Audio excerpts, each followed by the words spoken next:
good. Yeah. We're off to a good start. I didn't expect that. Lots to talk about. Lots to talk about.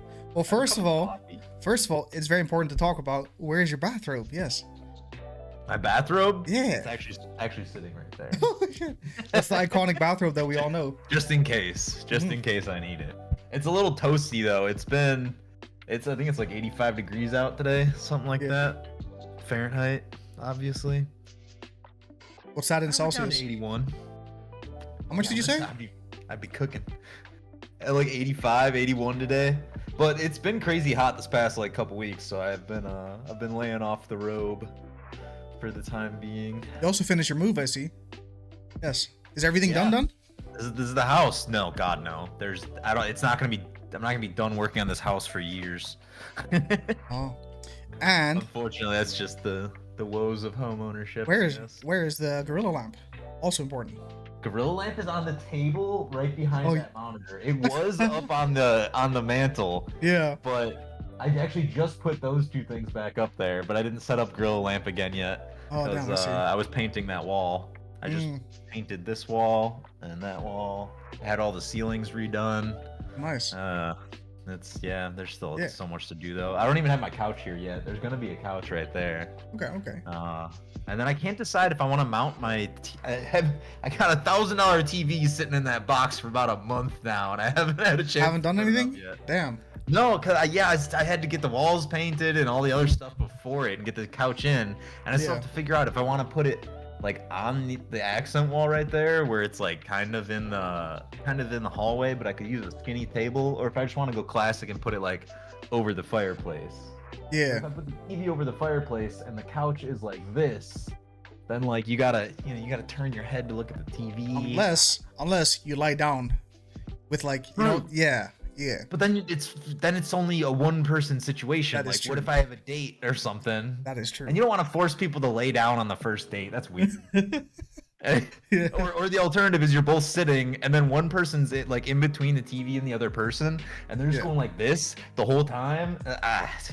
Yeah. I'm overthinking it. I know it. I've been caught in analysis paralysis with like half these decisions, where I'm just like, I feel that. I'll get there. But also together though, a little bit day by day. For the people that don't know you, yes, how did you get your name? How did you get to Twitch and everything? Got to Twitch because I was brewing beer and I like playing video games, and so I started to that's where I'm so hoppy like a beer, like an IPA. Yeah, that's kind of how things started off. The original intention was I was working towards opening my own brewery. Yeah. And the goal was to kind of stream that whole process of opening the brewery. And then COVID kind of happened, and the whole, like, breweries have made a solid comeback now. It's something I'm starting to reapproach considering. Yeah. But for a while, it just seemed like such a terrible decision to, like, open a new brewery that, yeah, things kind of went on a sidetrack for a while, and now I bought a house, so. Yeah. We'll see. I had someone talking to me about a potential brewery situation recently, actually. They reached out to me about, like, renting some brewing equipment, but I don't know if I'm ready to dip my toes in that industry again quite yet. We'll see. I want to go back as an owner, not a brewer. Ooh, okay. For sure. Going for the big money. Yeah, I want to be the owner guy. So I can say, put this in the beer. Yeah. Good job, guys. Keep up the good work. That's how much involved I'd like to be in brewing these days.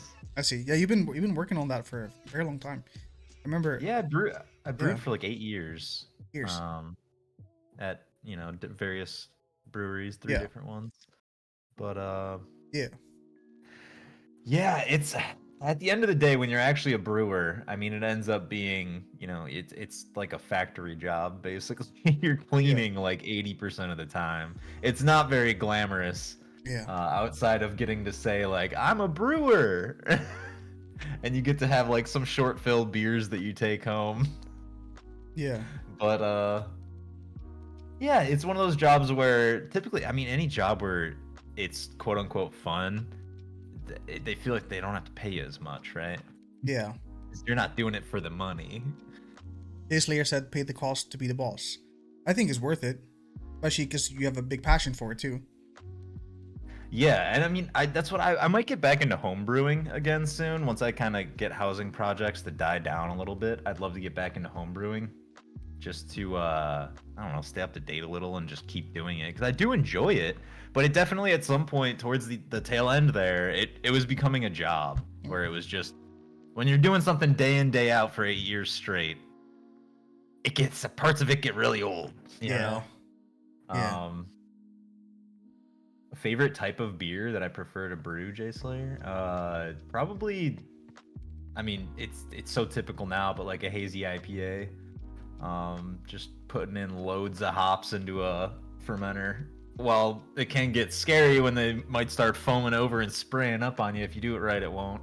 And man, it smells so good. Opening up like a 5-pound bag of hops. Ooh, that's good stuff. Housing projects never die down; they just reincarnate. Reincarnate. He said. He said.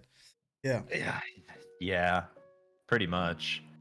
And like I was talking about analysis paralysis, it's like there's so many different projects, but ideally they happen in an order Yeah. because like one thing will be waiting on another thing that'll prevent me from doing another thing, and then it's just like, oh man. I just got to get around to some of them though. Like some of the stuff that like I bought like a Ring doorbell camera, but I haven't even set it up yet because I need to repaint like the sideboard at the front door. But then once I start repainting that sideboard, I might as well redo all of the trim along the front of the house and repaint all of that. But then now that's become a huge task. Yeah. So the end goal is just to put a couple screws into a doorbell mount and click it on there. But in order to get there, I have to put in like 15 hours of pre-work just to hang my door. And then I'm like, do I just hang it? And then when I need to repaint stuff, I'll pull it off. But then that's another barrier between painting it. That's where all the analysis paralysis comes in. And at some point, you just gotta start doing stuff and start painting walls green. And now that wall's green. Cool. I feel pretty good about that. Yeah. I got a green wall now. I have to point something out real quick. This is the first time that's happened, but I have an issue right now where if I alt tab, then Hoppy screen goes black. Oh wait, it works now. Never mind. What? No, it does. Oh, I did it there again. I'm confused. I don't know. Oh, is it because okay, if I hover my mouse over Discord, then the camera will be okay. So I can play a video, but his camera, oh my god, this is so budget. Try my best. Huh. Anyway, Jay Slayer said, is there a difference from normal IPA and DDH IPA? Oh, it must be like how if you tab out of Discord, like a GIF will stop playing. Yeah, when yeah, the similar, yeah. background task. Yeah. Yeah. A normal IPA and a double dry hopped IPA. I mean, they're just advertising that they double dry hopped it. A normal, quote unquote, normal IPA, like an original West Coast IPA, they were usually just putting like a little bit of hops at the beginning of the boil, a large amount of hops at the end of the boil, like the Whirlpool hops, and then a single dose of dry hops, towards the end of fermentation. Double dry hopped IPAs, it's one thing that helps create a hazy IPA is the initial dry hopping. So instead of dry hops are when you put hops into the beer when it's in the fermenter already fermenting, not in the boil. Part of what'll help to make a hazy beer a hazy is like 24 hours into fermentation, you add a portion of hops, and there's a biotransformation that happens because of the proteins in the hops, that it leaves those proteins hung up in solution because of the active fermentation. That's what'll leave it it'll cloud the beer and make it hazy. So it's partially their marketing, their advertising that they're adding more flavor to the beer by dry hopping it twice, because you'll get a different profile of flavors from that initial dry hopping. Some of it will gas off, and then you'll get another profile from that second dry hopping where you'll keep a lot of those terpenes that won't gas off. But part of it's just a marketing thing. They're advertising, yeah, it's just an expectation. It's, you know, hey, we put extra hops in here for you, even though sometimes it's the same amount of hops, just cut in half, and Mm. then, or like a third at the beginning of the fermentation and 2/3 at the end of fermentation. But yeah, that's just marketing. There's so many different variations of IPAs, and yeah, at some point it's just become a marketing spiel where, like, in my mind, it's a pale ale, like it's a hoppy beer. I'll figure it out from there. I'll drink some of it and decide if I like it or not. You know, that's kind of always been my stance. I've always been kind of an annoying craft brewer, because, like, I don't know, I'm a crotchety old man, I guess. Get annoyed with the sales guys and their marketing shit. Did you Like, and what Jay drink Slayer something you said? like it. Did you go to school to learn the stuff about beer, or like an apprenticeship learning on the job somewhere? So I originally went to school for like mechanical engineering, and then I switched to chemistry, and then I switched my major again. And after I switched my major from chemistry, I had already started working full time at a brewery, Oh. and kind of had decided that's where I wanted to take my life path for the time, at least. So I had a background in some chemistry, and had taken, you know, plenty of math and science courses for that side of things. Uh, but as far as like an apprenticeship, no, I went straight to working for a brewery while I was still in college. My third major change was to business administration and entrepreneurship, because I was like, I'm gonna start a brewery. Um, but I was already home brewing, and I ran into a buddy from high school while there was a beer event at a brewery near me that was opening, and ran into him. We had been on cross country back in high school together, and he was like, "Oh man, you're getting into brewing and stuff." And I was like, "Yeah, I got like this fridge at home that I built a temperature controller so I can make it a fermentation chamber and stuff." And he's like, "Wow, if you're really getting that into it, like, you should, you know, come by. I work at a brewery now." And I was like, "Oh, yeah, absolutely, sweet." So it started off, I got a job there just pouring beer on Saturdays for the tours, and I was still working as a server too at a Buffalo Wild Wings, and slanging wangs. Yeah. And I actually got uh, okay, side story. Yeah. While I was at Buffalo Wild Wings serving, this guy came in, ordered a Blue Moon. I said, "Oh yeah, sure, no problem." I walked away to the computer. I went to punch it in, and I went, I should go ID that guy, actually. So turned around and went back to the table, no beer in hand. I went back to the table, and as I'm about to go up to the guy and be like, "Hey, actually, I need to see your ID," he had already handed my manager like a red card, and it's this program that the business pays for to like check and see if people are IDing so that they don't get swatted, basically, Oh. so they Yeah. don't get caught by the cops and fined. Yeah. And so I got fired on the spot.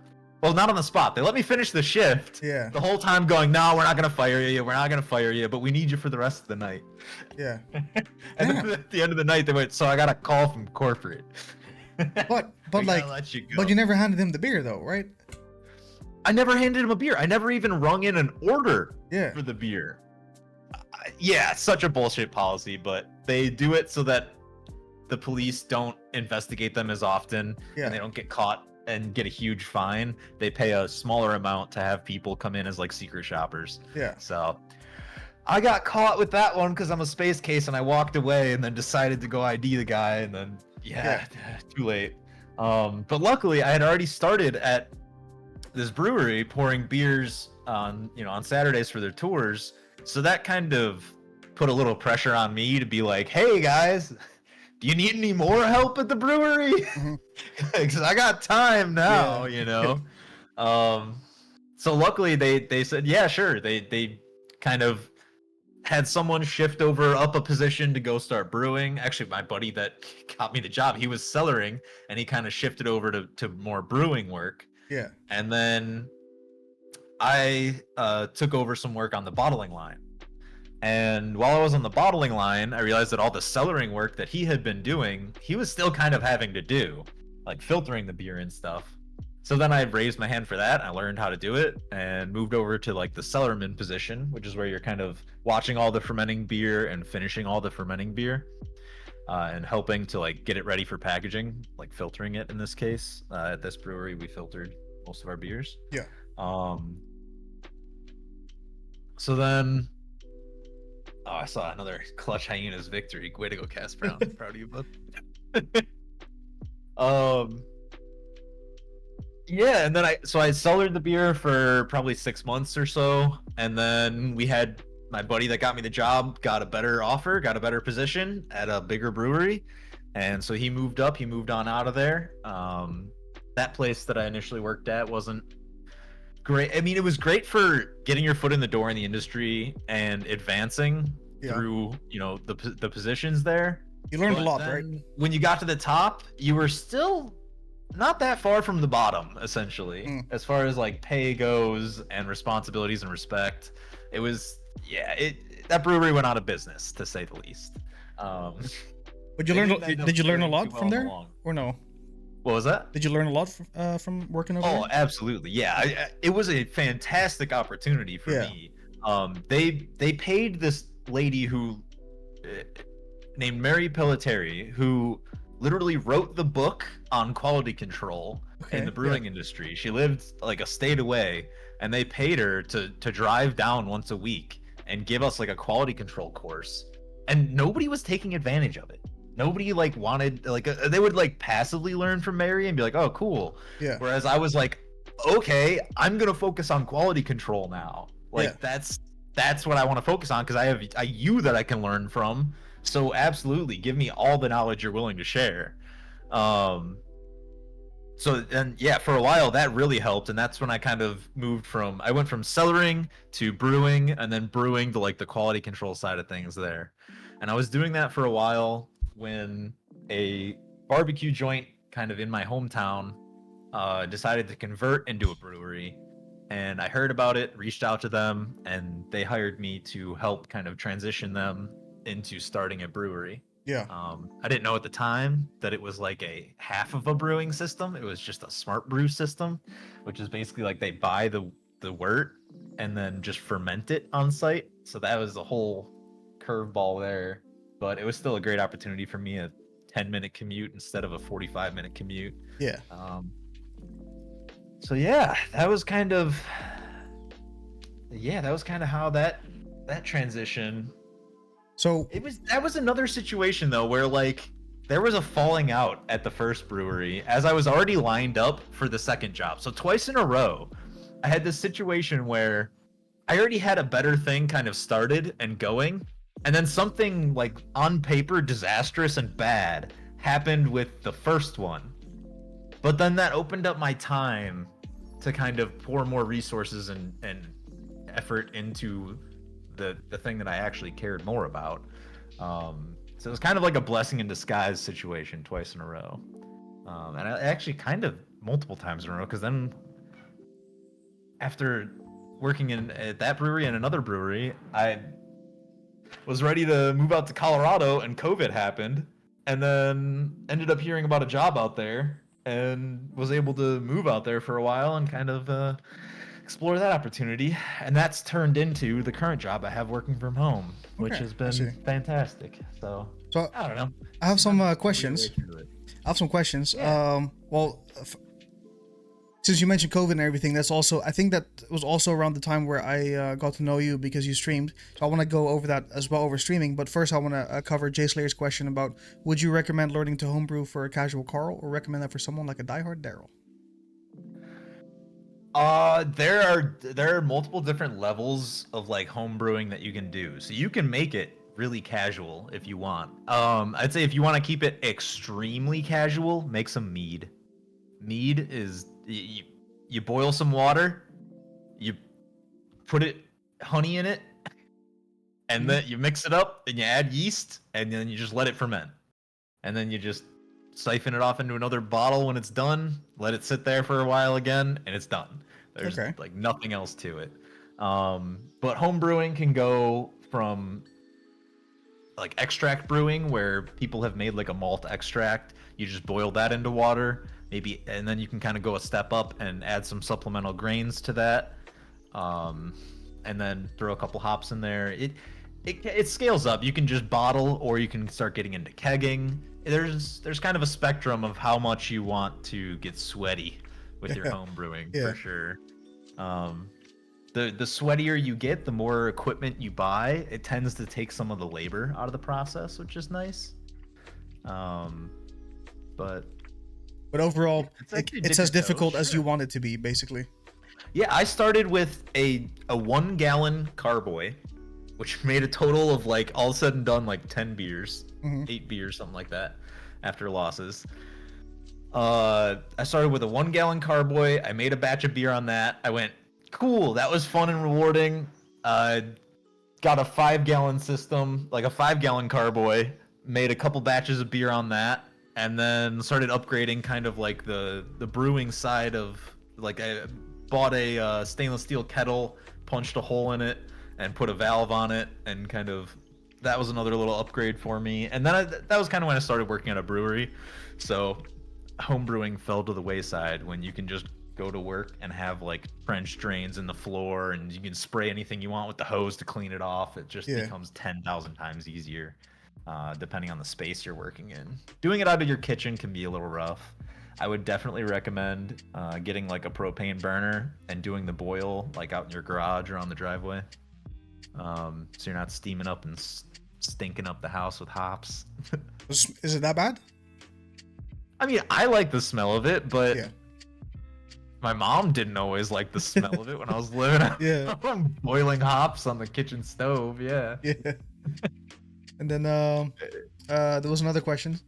Favorite wing flavor because of your job. Favorite Yes. wing flavor? That's a tough one. Buffalo Wild Wings. Yeah. My classic go-to order still to this day is I get half Parmesan garlic and half mild, the mild buffalo. Yeah. And then I get a bunch of celery and like one thing of ranch. And I use the ranch for the mild buffalo. Yeah. And then I eat celery with every bite of the mild buffalo. And then the Parmesan garlic is just because it's delicious. I see. That's Damn, so good. that sounds super luxurious. I feel like I'm way too basic for that question because for me, it's very simple. It's just regular ass barbecue, but then I add my own hot sauce to it, depending on what hot sauce I have available at the time. Yeah. That's spiced up a little though. You got a variation on there. That's A interesting. little bit. Yeah, because the thing is, if you ask for spicy, they never give you like spicy. So I always have my own home Right. spicy. Yeah. I think. Do you have Buffalo Wild Wings out by you in like Yeah. Germany now? Oh, as a chain? No. As far as I know, but I'm not too knowledgeable about Germany since I've not really expanded beyond the city as much. But since I've started living here. Based on what you do, out by us, Buffalo Wild Wings, they just brought back a flavor that they used to have back when I worked there 10, 15 years ago. Yeah, 12 years ago. It's a hot barbecue where it's barbecue? basically it's a barbecue sauce that's Yeah. already spicy. That would be. But is it right up actually your alley. spicy though?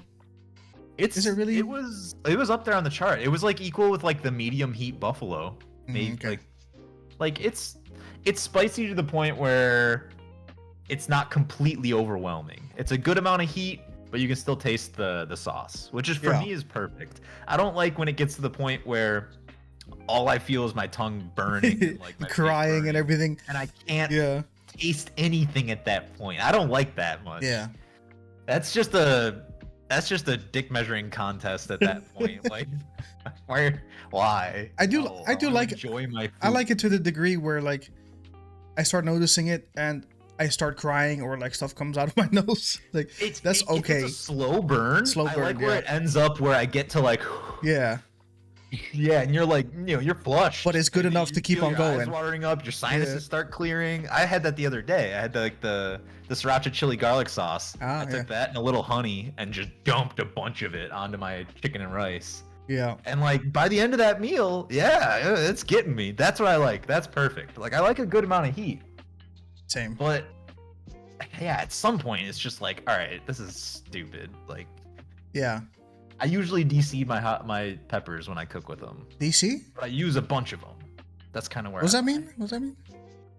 Like I'll cut the pepper in half, pull out the core, like the white. Oh, core, okay, the yeah. seeds, Yeah.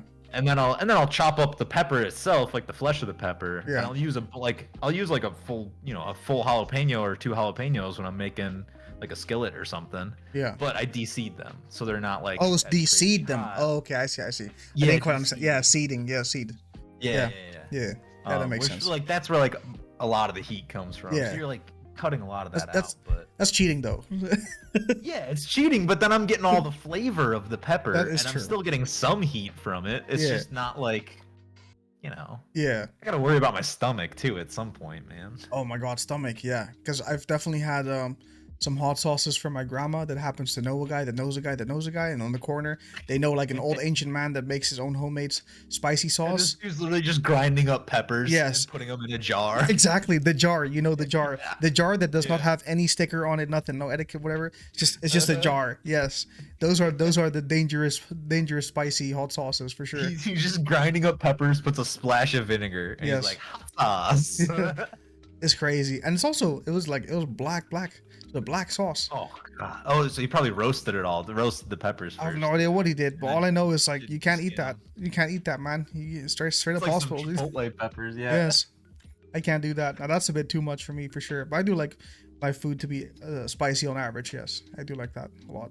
Yeah, I usually like I'll still at a standard place like at Hooters. I always get the hot buffalo wings because theirs aren't as hot. But at Buffalo Wild Wings, I always went for mild or maybe medium Okay. because like I'll do the hot, it's fine. Yeah. But it's just the heat just crosses a line where I'm like, all right, I can't taste it as much. The mild just Yeah. tastes better too, in Yeah. my opinion. The flavor was just better. I don't know what it was. Maybe it's just more butter. That's how they make it less spicy. Speaking of They butter, just put man. More butter. Speaking of butter, I've been really craving for some butter chicken, some Indian butter Oh. chicken. Is that like Indian? I'm not sure. It's always advertised as like Indian. I think it's Indian food, but it's like the British like really stole that one. Oh, okay. I see. Right? Yeah. That's like a huge dish in the UK, right? Yeah. Chicken Yeah. tikka masala and butter chicken are like Yeah. their national dish at this point. That's also my go-to when I Not even order in their something from language, and it's their national dish. yeah. But yeah, that's really nice. I want to cover the whole COVID situation, yes, because Oh yeah. I don't remember how we met. I think I read. before then. Was it Not before the too, COVID like- situation? Yeah, because that's when I was streaming a lot, was like just before COVID, and then COVID hit, and I actually got like, for that and other reasons, kind of laid off from the brewery that I was working at that point, and that was right before I went out to Colorado. Yeah. So then that's when, in that gap, is when I started streaming like a ton, and Yeah. where I made the push where I like got up to 50 subs, even though like 20 of those were gifted out of my own pocket. Yeah. Because I wanted my emote slots, man. But yeah, that's where like I made like a real. Well, what was your reason for push into streaming? Streaming a ton. What was the What was reason for you streaming? The reason? I mean, I didn't have a job at the time. Yeah. That was a big contributor. Yeah. I already streamed a little bit, and I liked like I had already been streaming for like a year or two, just on and off. I would only Oh, okay. stream like, once a week or maybe twice a week. And then I started streaming like 6-7 days a week Mm. during that time period. But I didn't do anything aside from streaming. I posted one or two little shitty YouTube videos of like, there's like the one video where I break some icicles, and I'm like, Yeah. that was the extent of like my cross marketing and promotion and stuff. So like it obviously wasn't gonna work out. But in my mind, I was like, I'm laying a baseline so that if and when I start the brewery, well, in my mind at the time, it was like when I start the brewery, because I Yeah. was, in order to make something like that happen, you have to trick yourself into like being confident and just speak it into reality and make it happen. Yeah, That's how I make things happen sometimes. I'll just start telling people that I'm doing something. Like lately, I've been telling everybody I meet, I'm like, oh, I'm getting a dog soon. Yeah. Like, I got a fence in the yard, but then I'm getting a dog. Because, like, I know in my mind there are barriers to that. I'm taking on more responsibility there. Yeah. But it's a little daunting. Like, I'll be taking care of this thing's life, Yeah. There's so many benefits to it that, like, I want to do it.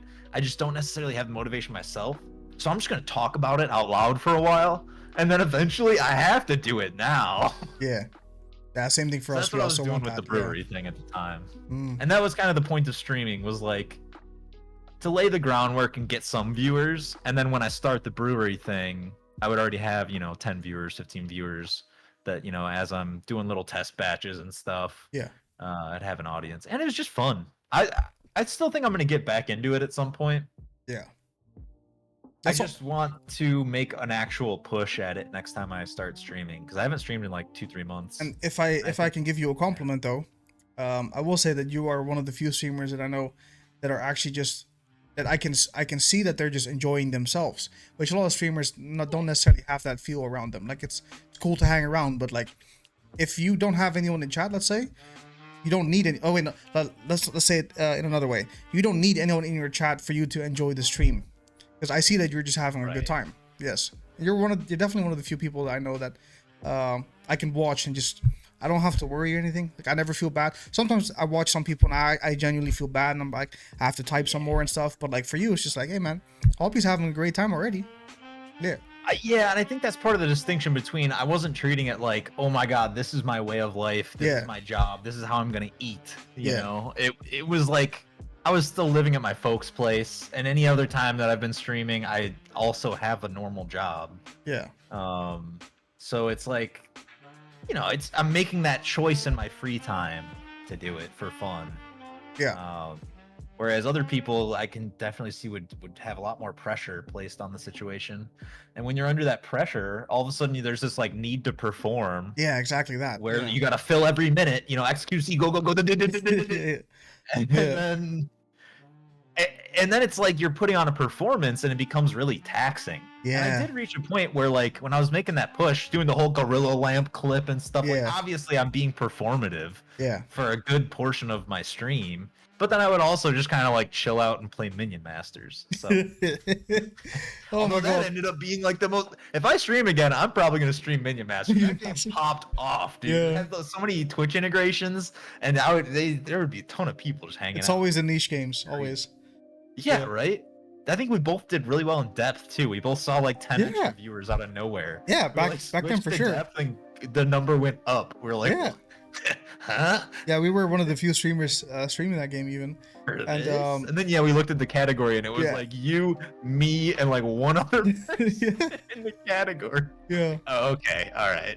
But it is pretty cool. I've noticed that with so many games with where there's like a smaller audience or like barely any streamers or anything, it's really easy to gain viewership. I think that's the biggest mistake that people make is that they tend to start streaming in like really popular categories like Fortnite, World of Warcraft stuff. You're not gonna get the exposure that you Right, want or so need. they're looking at they've got stars in their eyes and they're looking Yeah. at total viewer count and Yeah. they're like, man, this is where Yeah. the big bucks are, you know? Yeah. Where it's like that's not. first of Meanwhile, all, Hoppy and me are on the top of the category in depth. Shark games. yeah, Yeah. exactly, and getting Yeah. 10 viewers that day. You Yeah. know? Exactly. 10 followers or whatever it was, you know. Yeah, I mean, I guess different strokes for different folks, but if you're Yeah. not promoting yourself elsewhere and like cross promoting, Twitch isn't gonna do it for you. Yeah, that's the big Especially thing. like, if you're low on the viewer count list for that category, you're not going like you might get one or two people that stumble across you Yeah. if you have like a catchy title or thumbnail, but that's such a shot in the dark. It's It's rough. not as calculated as putting out videos like once a week or once a day, or obviously that's ridiculous, but Yeah. some people do it. Some If you people find do the it, right man. content, you can, because if you find the right recyclable content, I mean, look at Daily Dose of Internet. Yeah, true. That guy all he does is edits together clips that people send him, so he's able Yeah. to crank out content. And every day. I'm pretty sure it used to start with just like Reddit stuff because there's so many videos and stuff that you can just yoink from Reddit and just put it on your YouTube Yeah. video. That's basically what people do. I mean, it's even It's gone to the some of- far where people like directly copy content, like even though it's illegal, people do that anyways, and they just do it across multiple accounts. So like if one gets banned, then they still have others to go to, and that's how they live life, and they get money from that too. That's a real thing too. I mean, yeah, look at some of the most successful like YouTube videos and Twitch streams are doing stuff that's repetitive. Just Yeah. it's extremely repeatable. You look at like people doing some of the speedrunners, they're Yeah. just doing the same fucking thing every day, but that's all Yeah. they have to do is keep Yeah. doing that and keep Yeah. cranking that out. Or the Just Chatting React streamers. Yeah. Same thing as Daily Dose. Just keep watching the free content that's rolling Yeah. across live stream fails or whatever. Or the gambling streamers. I mean, then you're kind of dealing with all the flashing lights and stuff that suck in viewers too, and the gambling itself, the thought of winning money. But Yeah. again, they're just sitting there cranking that fucking wheel on the slot machine. They don't have to think of a new idea every day for content is what I'm getting at. That's some Yeah. of the most successful content is something that you look at the Mr. Beast and Mark Rober videos and the guy Veritasium teaching like science facts. He's teaching a science fact that the internet knows about. There's 10 other videos on the internet, but this is him doing it. Yeah. So he gets to just follow his same format, use his same editors. They create a machine, a content machine that just prints out content. Yeah. You change one small premise every time and then make the same video. Those are always the most successful ones. So I don't know, if you can fall in line with something like that and use that as your promotional technique, and then Twitch or Kick nowadays. How do you feel is about maybe Kick? the money generator. Yeah. I mean, what's there to feel about? I feel like there's okay. I'm easy to say. What's there to feel? I feel like some people they're doing it right in my mind, or like, well, I think like DeFran got like paid. Yeah. But a lot of people are doing like a Twitch stream to start, and then plugging their Kick stream and going over to Kick, like after like 2 or 3, 4 hours of streaming. I think XQC is doing that too. Yeah. That makes a lot of sense to me, because not only are they going to potentially like double down on subs, but Kick, they're getting all that sub revenue. And I think they're just diversifying in case, that's. Would you make the switch though? Or be Monopoly? Would I make the switch? Yeah. I don't know, because it's definitely something to consider. Because as much as I have like somewhat of like a following on Twitch, not really, because it's been a while, and Yeah, it's rough starting not like over. it was that monumentous of a following to begin with, so why wouldn't I just start fresh on a different platform? I don't know. It's something to consider. Yeah. And you could always, plug your Kick on Twitch, which is where I was, start your stream over here and then switch over at some point. Just spam the link 20 times and switch over. Yeah. But Yeah. yeah, we'll see if it lasts. I mean, they've got a lot more money behind them than Mixer did, because they have other revenue streams, obviously. And there's that whole drama between the company behind stake.gg or whatever that's behind Kick. Yeah. But I don't know, as long as like foreign governments don't get involved in blocking the gambling or something, I don't see it going away anytime soon. Yeah. Same. It's probably pretty stable now. I think the biggest thing Whereas is Mixer was like a startup company kind of feel, Yeah. Mixer, dude, come on down. the biggest thing is the fact that Twitch exposure is like so bad as well, and Kick.com Yeah. is still at this date right now still has plenty of opportunities for newer streamers to get noticed a lot better, because on Twitch, man, if you're doing like whatever popular game, there's just no way you're ever gonna grow fast. You have to I can be see if you really mean just unique. because of the sheer number of viewers, but I would be careful with. It's kind of the same trap as looking at, oh my god, there's 50,000 viewers in the Fortnite category. Yeah, but 48,000 of them are sitting in XQC's stream because he's playing Fortnite right now. Yeah. If you go to Kick, yeah, there's, and on Twitch there's this many viewers with this many streamers, and you're looking at Yeah. Kick and you're like, wait, there's still this many viewers, but there's this many streamers. Yeah. So there's a lot more viewers that could bleed over to my stream.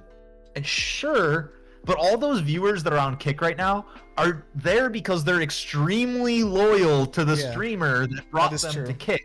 Yeah. The only time I've been on Kick TV is either to watch Pain in the Axe or to watch DeFran. Oh, did Pain in the Axe also swap over? He was doing he was doing his DJ streams over there. Oh, Which I think is a really good idea, to start doing gaming on Twitch, and then any like IRL, like his DJ stuff over on Kick. That seems like a really good path How are they forward with for him. how are they with music and stuff? Do they not care as much? on Awesome. Kick? Yeah, I don't think they have any issues right now. I mean, you don't run into nearly the issues that you run into on Twitch. Yeah. Um, Twitch definitely is a bit crazy about that. yeah. Yeah. I never had an issue with it, but I kind of like, I don't know, I wasn't very safe about it by any means, but I Yeah. used to play like flogging Molly while I chug a beer on stream. But... Yeah. No, it's it's gone to the point where for me as well, because I've always played all kinds of music because I'm just a big music enjoyer. I can never take that part out of me. But Right. I've seen some other people though stream. I'm not going to mention who, but I think we all know who I'm talking about. But a person that likes to get drunk, and they end up actually streaming entire movies on Discord. And at this point, they're actually partner status too. So you're telling me that if he can do that, even stream an entire movie on on stream, right, without any issues, and like maybe I shouldn't be so worried after all. But of course, you there's always the definitely- risk. There's still the risk, of course. I feel like you've always been so worried about TOS, and Yeah. I feel like you're the last person that needs to worry about TOS. Yeah, no, for sure, yeah, Because like again, the policy too is just like if something happens on stream, you just have to be like, whoa, shut it down. I'm not okay with that. That was Yeah. not cool. Moving on, and Yeah. you're fine. yeah. That seems to be the case. The only thing that matters is if something goes viral and gets attention and gets a ton of attention and makes Twitch look bad, then you're gonna get in trouble. Yeah, That's the only time though. If it doesn't go viral, you don't get in trouble. Nope. And if it does go viral, you're still gonna be better off than if it didn't. Isn't that the Even if you crazy get in thing? trouble with Twitch, you're Yeah. still gonna be better off. You still Yeah. won. It's that's the crazy, right? fucking Kardashian logic. Yeah, Like, yeah, but we're still in the news. You might hate us, but look, we're still on camera. yeah. Yeah. I feel like that is definitely. I've seen one certain streamer. I've seen one certain streamer that really focused their attention on a whole lot of negativity and drama and stuff. And I always told myself that like it's nice that it's nice that you're getting the attention, but it'll always stab you in the back later on when you're streaming or in life, whatever. But however, I feel like we Yeah. no longer live in a time period where that matters as much. Because early YouTube as well, if there was a YouTuber that fucked up, right, they would have to do an apology video and stuff, and there would be some repercussions. But I feel like it's so little nowadays on Twitch Now you and get everything. ukulele girl going. Oh my god. Yeah. Yeah, dude. And it's like they can keep on living their life and as if nothing happened, right? It's crazy. It's crazy. Wow. Yeah. So maybe I'm- do some fucked up It's shit, the I guess. internet, man. Everybody's got such a short attention span. Nobody actually gives a fuck. Yeah. About whatever's going on. It's crazy. They like having a reaction. I don't know. We're just getting more animalistic, or something. I don't know. It's weird. Yeah. Because when I used to have people Yeah. in chat say some stuff and all that, obviously, you know, if it's not just normal, whatever, right? Like some sexist stuff, racist stuff, and all that. Yeah, that's not. I always frown upon that, but I've seen it in plenty of streams, and where streamers don't even like they'll acknowledge it, but they'll not even say like, hey, I'm not cool with that, this and that. It's just as if nothing happens, and it's just none of them even support it. You'll get people but- that are like, come on, man. yeah, and then like nothing happens as well. I'm always Just thinking to move myself, on. Like, this yeah, is they don't crazy. ban them or anything. It's like, Yeah, that's crazy. so So that's against TOS. yeah, that I is don't know against- much. Yeah, exactly. But Yeah. yeah, it's a strange world we live in for sure. It's like how some people used to say when I was younger that a crime is a crime only if you get caught. That's kind of how I feel about it. Like a lot of shady shit happens on Twitch and everything everywhere. Oh, absolutely. With like Twitch TOS stuff. Yeah, 100%. Like view botting, for It's- example, that's also a thing. Yeah, it's crazy. Yeah, or do we want to get into embedded streams? Oof, I want to talk about that. Do I we mean- want to get into the fact that the money they make from advertised incentives is based off their viewer count, and Yeah. their viewer count is buffed by being embedded on a website that where people don't even know that they're watching a stream and are never exposed to that marketing content Yeah, it's kind of that crazy. someone's being paid for? Yeah. It is. It is. It is Sounds a very lot wild. like fraud to me. It is. Sounds like you're defrauding marketers. Well, how do you feel about this then, right? Because I gave it a lot of thoughts as well, and I was thinking to myself like, if you have embedded views and everything, what if you just have like the view bots go on that website and not your actual Twitch website and stuff? That would still count even, and like, can they even do anything about it? That's kind of crazy, right? If you think about it, because I think the only reason embedded streams fly under the radar as much as they do yeah, is because they still end up having a portion of active chatters and people donating and contributing and bringing money in. yes, So there's Yeah. no hard fast rule already against it. There's money coming in. They're just letting it ride. Yeah. What's the harm? You know, that's kind of where it's at. Is if the marketers haven't realized and caught on to the fact that they're paying exorbitant rates, or maybe they adjust their rates. Maybe they tell the marketers straight out in their contract. You know, what do I know? Yeah. Maybe they say, hey, it's embedded onto another website with this many views, and then Yeah. it also garners this many organic views on Twitch. And maybe that's just the rate that they're paying for is the organic viewers on Twitch, if they can differentiate that somehow. Yeah. But if they're not, Yeah. I do really feel like sketchy. after streaming now for so long, you must, because you're also very active on Twitch, so you know too. Like I feel like it's almost a requirement to have, because how often has it been where, like, without doing let's say giveaways or content where you basically treat it like a job, right? But you really hate it, but you have to do it because it's your only source of viewership. I really feel like that there's no other way to really grow a natural stream, where, let's say, you would have 100 plus viewers that are actual people, you know, that are not view botted. Because I notice it so often with 100 plus. It's like TikTok and YouTube. there's like there's no one in their struggle chat, elsewhere. and it's like it's so obvious that there's like no one active in their chat. It's crazy, you know. Right. Like it, Yeah, I yeah, mean, it also depends on the time of day and the audience, and sometimes people just get quiet when like the streamer's getting quiet. But then, I mean, I don't know. Yeah, without talking about a specific example, I don't know. But yeah. I don't think it's necessary. By I don't any think it's means necessary. to like viewbot and embed. No, I think once you're already at a decent size, it's financially beneficial to embed. Yeah. But I don't think it's necessary. Okay. Yeah. I think it's just you can't focus on Twitch. Look at Yeah. like some of these Rust streamers, like Blazed Rust, as an example. His name's just Blaze now. He was streaming a ton, 10 hours a day, 6 days a week, kind of streaming, and he was friends with Spoon Kid, a YouTuber, who streams once a month or on the day that he releases a YouTube video. And then you watch Blaze's YouTube videos start to climb in viewer count more and more and more. And his streams start to go down. He's streaming less and less and less and less. And he's only become 100 times more successful because he's streaming less, he's promoting himself more, and he's building passive revenue streams. Yeah. He's doing it right, man. That's true. more time spent streaming is less time spent promoting yourself and garnering outreach. Yeah. You're much better off having like an efficient stream on like a day that you're also releasing.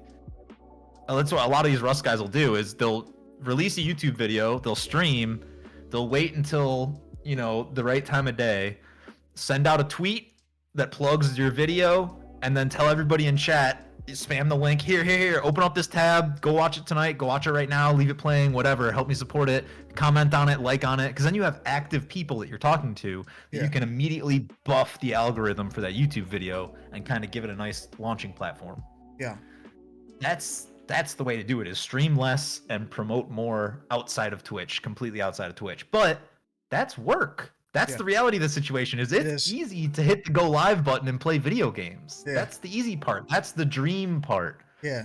And kind of, if you want to be successful at it though, you have to break that disillusionment of thinking that like you're just going to get to play video games, because you don't. It's a job. It's a job. You're going to have to be your own boss and yell at yourself when you're late to work and never hit snooze and make content. And that's what I learned from it, is like I was doing it as a throwaway thing, and I saw the ceiling where I was like, wow, it's not going past here unless I put in this much work. Yeah. And I wasn't willing to. I was working a full-time job, so I was like, I'm just gonna go do the job thing again for a while. But if I do make another push at it, I would like to give it like a real shot and like pay an editor to edit every VOD and then release the VOD during the next stream, is I think probably the easiest format. Yeah. Because that's as close as you can get to just hitting live and playing the game while also having some cross-promotional content, is just chop your VODs down to the interesting bits. Yeah. slap that on YouTube, and you post it while you're streaming the next day or the next time you stream. That's when you post it and you link it and say, hey, here's the VOD vid. Yeah. You guys want to open that up and watch it? I want to cover some comments real quick.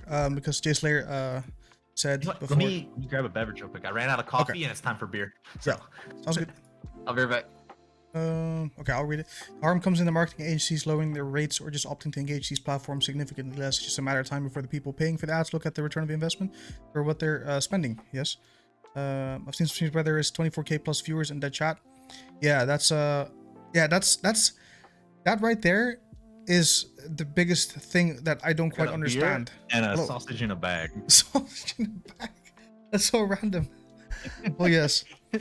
I just left over from the other day. It's a green chili chicken sausage. I see. You're right. So I read the first message about the harm. Then he said, I've seen some streams where there's 24k plus viewers and dead chat. That right there is what I don't quite understand. How like, I mean, you talk about F Extra Life because that's like, but we the embedded stream of all embedded streams. Yeah. Yeah. There's like 3 people, and the only thing they're saying is, "Why is nobody chatting?" Like over and over again. No, that really confused. That really confuses me. That really confused me how that like. But if you're talking about like XQC or Landmark or no, but they have active chats though, at least higher viewer count streamers. Yeah. That like if you want to talk about Fang Rush, he's got probably 3k viewers and like probably 300 people in chat. If he raids out, it'll pop up as 300 sometimes. He's still got 10% there. He's still got 300 people watching his stream, that's still a significant portion of chatters, so that's why it's not as noticeable. Yeah. But then you've got F Extra Life who's got like 15k viewers and like 5 people in the chat because they don't regularly stream. Yeah. It's not an actual stream as well. It's just an embedded stream. Yeah. And Jay Slayer said, however, embedded streams are something. Cheers, coach. Yes. Embedded streams are something everyone should be milking. If you don't, you're only hurting your own brand. That's the thing that has hurt me in the last year for sure, where I started noticing about like, I have all these dreams about streaming and all that, but it's just not the reality of like what needs to be done in order to have a successful stream, or at least for what I want for streaming as well.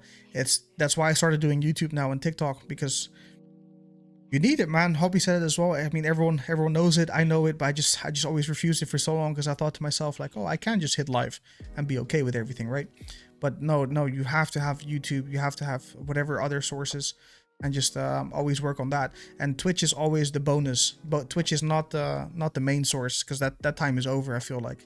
Or you have to be very lucky and hit the lottery with being able to just hit live, go live, and then actually getting whatever you want out of streaming. That is really hard. And Jay Slayer said it's kind of like an exploit in a game. You can keep it secret, but then it never gets fixed, and the toxic group continues to thrive while honest gamers are griefed by them. They get fixed much faster when everyone is told to exploit, and it's an immediate threat to the livelihood of the game. Same here. Yeah, but I feel like that's a great analogy. That is a great one.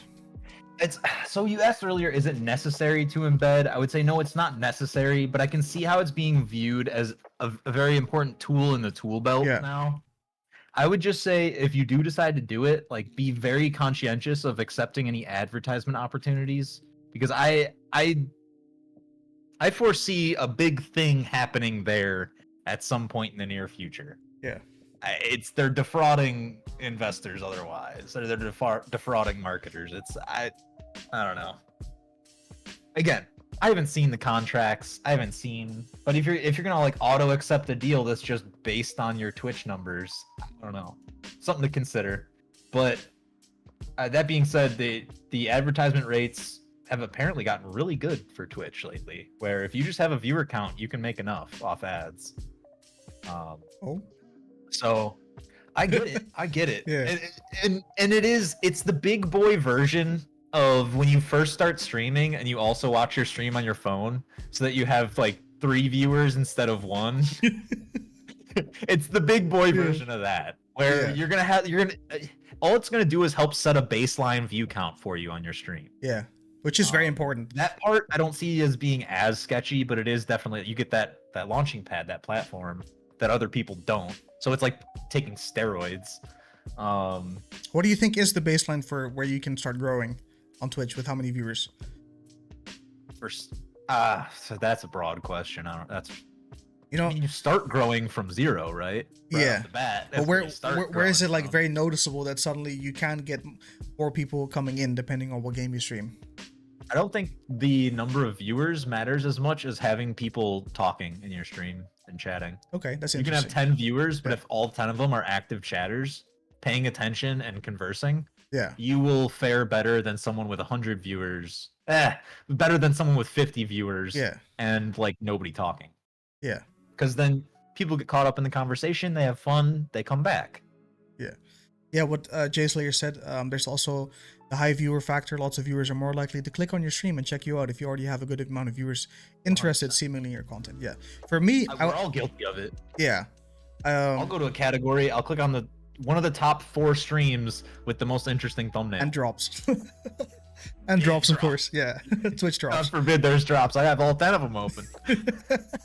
Exactly. Gotta get more drops, man. That's to get 10x drops. Yeah. Man. This one has 50x drops in the title. That's the good stream. You know what my biggest fear is for that type of situation is always that like the lower view streamers, they're just like super random and they might just be like, I'm gonna end stream after like they have a bad game or something. That's my fear. That's why it's not like because I have the most faith in the highest viewer people, but like the people with the most views tend to be people that will actually stick to the program, right? And they're not just gonna end stream randomly. That's like if I'm after drops, you know, I would stick with the higher viewer ones because even if it's some friends, then rate into other people with drops. Yeah, exactly. Yeah, they know. Yeah. I don't understand why some people don't turn on drops. Is there a downside to enabling drops? Something that I'm missing? Well, from a streamer point of view or side, whatever, you cannot choose whether or not you have whether you get drops. You can like have the check mark of like, hey, I want to have the option on it, like linking it all in the first place. I think he's talking. I think it's only beneficial. Yeah. To link it, you're only gonna lose people otherwise. I mean, like, unless you have a very tight knit subscriber only community, and you like 3 Cats watching Top Gun. I don't know if you guys ever watched him. I think he changed his name actually, but. And you want to keep the normies out, then sure, but no, but there's no real downside to it. There's no downside to enabling drops. But yeah, the way it works is very simple. It's like you set yourself as like, hey, I would like to have drops on my channel, and then Twitch, whatever category you're in, if there's drops, then there's a possibility of you getting it. But it's not, you don't always get it. It really depends. Like I've been in some categories where only certain streamers that are known with whatever the company that the gaming thing is for, they'll get the drops and not everyone. But like for something like ESO, for Elder Scrolls Online, everyone that streams the category will be able to get drops as well. So that's how that works. There's it depends on the event. Yeah, it depends. Yeah, the game that's giving the drops too. I Yeah. think they kind of decide on that, whether they want a small batch of people like in some of the Tarkov drops, yeah, or if you want everyone like ESO. yeah. But there's no real downside, I would say. And like Hoppy said, like, yeah, if you don't want to have the people in that are just there for drops, but then like you'd have to be at a very large amount of viewers to disable drops, because it only gives you more viewers, and in the end, that's what every single streamer wants, no matter the reason of their streaming, right? Unless you are a streamer that's like, you know what, I want to stream just for my friends. Then it's like, okay, you I guess, but then but then also, why are you streaming on Twitch? And yeah, go to Discord or something. Yeah. Then get out of a public forum. Yeah, that's also a thing. Yeah, I do really get confused about sometimes when I try to find streamers about like why they're streaming, because often at the bottom, well, it is the bottom for a reason. Because majority of it that I've seen are just people that are not really paying attention to anything, and they just play a game, right? Which is like, okay, I understand, but then like, why would people stream? That's what I'm wondering. What is the reason for people streaming if they're not lonely? Yeah, but then like if they also never check chat, right, or anything, and they're just streaming, like if you're bored and lonely, right, you would assume that okay, if there is someone, then they would have to pay attention to it and want to talk to them, right? I've never quite understood. I just understood that. I've seen it happen a lot, where people just are completely oblivious to anything, and they just stream every day, and I just don't get it. I really don't get it. I know, like I can't really, yeah. I'm just mentioning this. Between like, yeah. There's definitely a disillusionment between like what you're working towards and like what could potentially happen. It's almost like that gambler's fallacy of like, well, if I just keep doing it, Shroud's gonna raid me one day. You know? Oh, like that. Okay, yeah, okay, I can see that. I didn't think about it like that at all. Same thing with like the whole Mr. Beast thing, because some people actually have like Mr. Beast in their title and stuff, and just like and hope that Mr. Beast will come visit them and then bless them with a couple $1,000 or some shit. Yeah. Yeah. I think a lot of those people at the way at the bottom too, though, and like I know like when I was streaming before that period of time where I did it a lot, it was just because I was playing video games anyways. I'm gonna be sitting at my desk playing video games. I might as well go live. Some of my buddies would pop in, say hi. I always got a kick out of, hey, how you been, man? What you been up to? You know, even if I hang out with them half the time anyways, it's just nice having them pop in and then you get, you know, randos popping and coming back and just the banter a little bit. Yeah. It's just, it breaks up the night a little bit. But then you have the interaction, you know, then I see why. As much as people might have made fun of me for it, I swear I was good at reading chat most of the time, unless I was playing a video game, which was like 90% of the time. Oh, you say that, but actually, I remember the first time I raided Hoppy, he didn't notice for quite a while. Yes. But it's okay. It's okay. I remember that because right. Here's how I raid though. Like when I raid, I will sit there until I get acknowledged. If I raid someone, it doesn't matter with how many viewers I raid. If it's 2 viewers, whatever, I'm raiding, right? I will sit there until the streamer realizes that they got raided. So for Hoppy, it did take quite a while, but eventually, you know, he's like, oh, hey, hello, this and that, and then like it's fine for me, right? It doesn't matter if he acknowledges it now or later, but I will wait in that chat if for any stranger that I raid, and I will wait until like they say something about, hey, how are you doing or whatever. Sometimes they don't at all, and that's what I was getting at with like I don't quite understand why some people stream, because like if you're sitting there playing a video game but you do not read chat, you don't give commentary on anything, you're not having a good time in general, like you're just staring at the screen, I'm like, then why are you streaming? You know, I need to find a reason. Yeah. To be fair, when you rated me, you probably also had Raichu and Katzen sitting there going, $D : he never reads chat. Sag. Like, Yeah. You had my own chat backing you and No, but like, fun of me. no, but like, what matters to me is that eventually, you know, like you read your chat. It doesn't matter how long it takes for me, but it is important. And then I didn't. Sorry, what? Oh, you're good. You're good. Sorry. Once I was always, a thing for me is once I was already actively reading chat, I was really good at it. Yeah. But No, if sure. nobody chatted for like 5 minutes straight, all of a sudden the blinders would go on and I'm like playing a game and just talking to myself. Yeah. And then I'd look over and be like, oh god, there's like 10 messages. Like, because people talk in phases. Once one person starts chatting, other people open up and the whole room kind of opens up and then you get going. And that's why having, you know, 10 active chatters is so much more important than 50 viewers in my mind. Yeah, it is 100%. It's really it nice. Just gets the whole room going. You know? Yeah. Yeah, it's especially nice when they interact with each other even.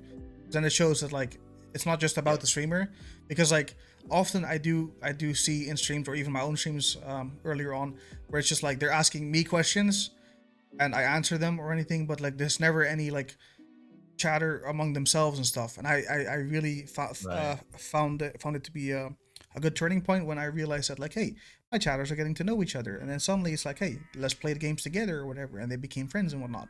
It's a lot more enjoyable to be in that kind of community than just like I'm streaming and I'm just answering your questions kind of thing, and it's just 2 ways, just back and forth between each viewer. But then it's like I don't know, it feels a little bit awkward, because then it kind of feels like a celebrity almost, where like, oh, you know, I just have to sign autographs everywhere, but you don't really get that connection because, you know, it's just 2 ways between you and one viewer. I like it a lot when like viewers group up and it's just so socializing basically, right?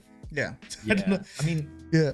I think in that vein, the real cheat code and the real point where you've like made it is where your chat is always constantly moving. So there's almost no expectation for you to read and acknowledge the chat at that point anymore. Yeah. It's like when you do happen to look and read one chat, everybody's impressed. And everybody's like, oh my god, he's reading the chat.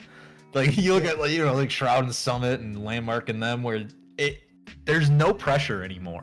The chat is just a hive mind going, and all they have to do is throw out bait every once in a while, like ask a question. What's your favorite vegetable, chat? Or mention an emote. Oh, there, Kappa. Check for golden Kappas. Yeah. And they don't have to actually sit there and like, you know, when they do interact with someone, they interact with one of those people, all 150 other people start chiming in with their opinion too, and chat goes crazy again, and then they're set for another 5 minutes. You know, that's where you really reach the point of like set it and forget it streaming, is when chat is just constantly doing its own thing, and you commenting on it is a plus. Yeah. You know? And Jay Slayer said, I do feel like more of a community vibe here and knowing some of the people and gaming with them. Yeah, that's what's important to me for streaming as well. But like I've now streamed for years and stuff. It's also really nice, not just as a viewer. I saw the sausage. But, what? But it's really nice for me that I also have other streamers here too, like Hoppy, for example. And so like there are certain things that you can share with other streamers too. It's kind of like being a musician and meeting other musicians. It's also sometimes nice to have other streamers hang out and stuff, and like they kind of understand it as well, about like what goes on behind the stream. But I do really try to emphasize, sorry to put the spotlight on my stream, but I do really put a lot of emphasis on being very transparent with things, even like setting up a stream. Like I've done some streams where like I start off with just absolutely nothing, and you see how I work my way up with like what I have on screen right now, with like all the small windows and all the stuff. Where even earlier you saw Hoppy's camera as well, how I did that. Comment. Do you want to full screen the Yule log video so that? Yeah, I should probably do that. But the problem is, if I do this, then your camera still show up? Oh, yes. You can't hover Discord anymore then? Yeah, there you go. That does work. Yeah. You see what the problem is now, though, if it's full screen? Production. This is a thing that I've not been able to fix. Is if I do this, you see how the screen, the fireplace thing is now out of the border. You have to work at it. That happens when I full screen. I don't know how to fix that, because if I do it normally, it's fine, as you can see over here. So I have to come back up. But oh yeah, like yeah. But if I full screen, here we go again. Strange. There you go. You would have to guess if you want to try to get it right, or you would have to like shrink it now. Yeah. And then full screen it and like see if it worked out. But if I were to shrink it now, right, to the right you side. have to pull the bottom left up into the right. Here. Wait, where is this? This. Well, let's say I do this, right? I can also just crop it normally, but let's do this for now. So let's say I go back to normal, then it's like a whole chunk on the bottom. You see what I mean? Yeah. Yeah, so that's the problem. So that's why it takes up a different amount of space when it goes full screen. Yeah, I don't know how to fix that situation. There's that. Me either. But anyway, let me put your cam back up. Yeah, dude. Also, we didn't even discuss this because, like, you know, obviously we all came from the same game, but how did you start Elder Scrolls Online? Because you're talking about bear and everything and just like living real life and all that. How did Elder Scrolls Online come in the picture?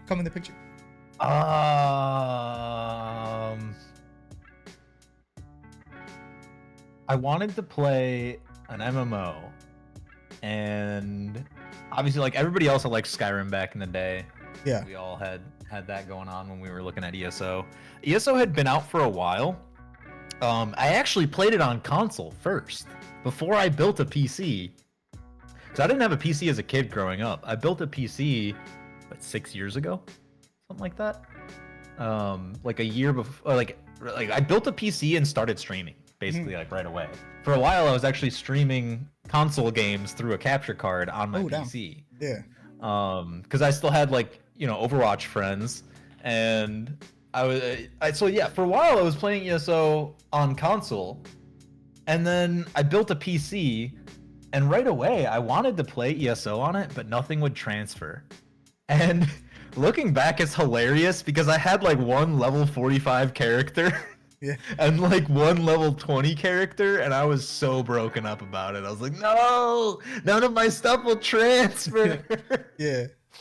And then lo and behold, eventually tried out an MMO or two, and I just really wanted the WASD third person perspective like experience in an MMO, and ESO just looked the best doing Okay, that. I see. Yeah. So, and then, you know, started playing it, and I just remembered the combat from it being awesome, and yeah, still great when it works. And then, you know, you fall into the typical trap of ESO where it's like, oh, this game could be so perfect. Yeah. It has all the right bones in it. And then 3 years later, 2,500 hours in the game, and I'm like, why am I still playing this Yeah. stupid piece of shit game that never works? But that's also just, you know, we love to complain about ESO, but every MMO has those issues at that point. Every game that tries to put that many people on a server with that much shit going on has issues. Yeah. That's just the limitations of our technology at that point, you know? And were you We give active? them a lot of grief, but Were you active on Twitch before or during ESO? before, so I was streaming other stuff. I started off streaming Overwatch a lot. Overwatch. That was okay. kind of the main Yeah. one.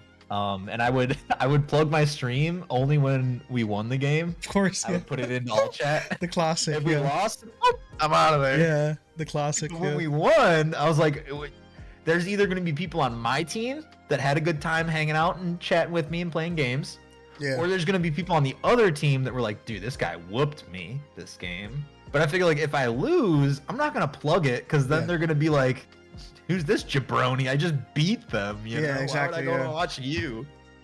So I would plug my stream every time I won. And I started off, I didn't even watch my stream on my phone for a while. So I did all, that's how I got good at talking to myself. Well, I always talk to myself anyways. But Okay, good at okay. streaming and Yeah. talking to myself is because I streamed to 0 or 1 viewer for a long time. Because I was inconsistent. I would just hop on Overwatch. Like, I'd see my follower count go up, but people would only watch for 30 minutes at a time and then head out.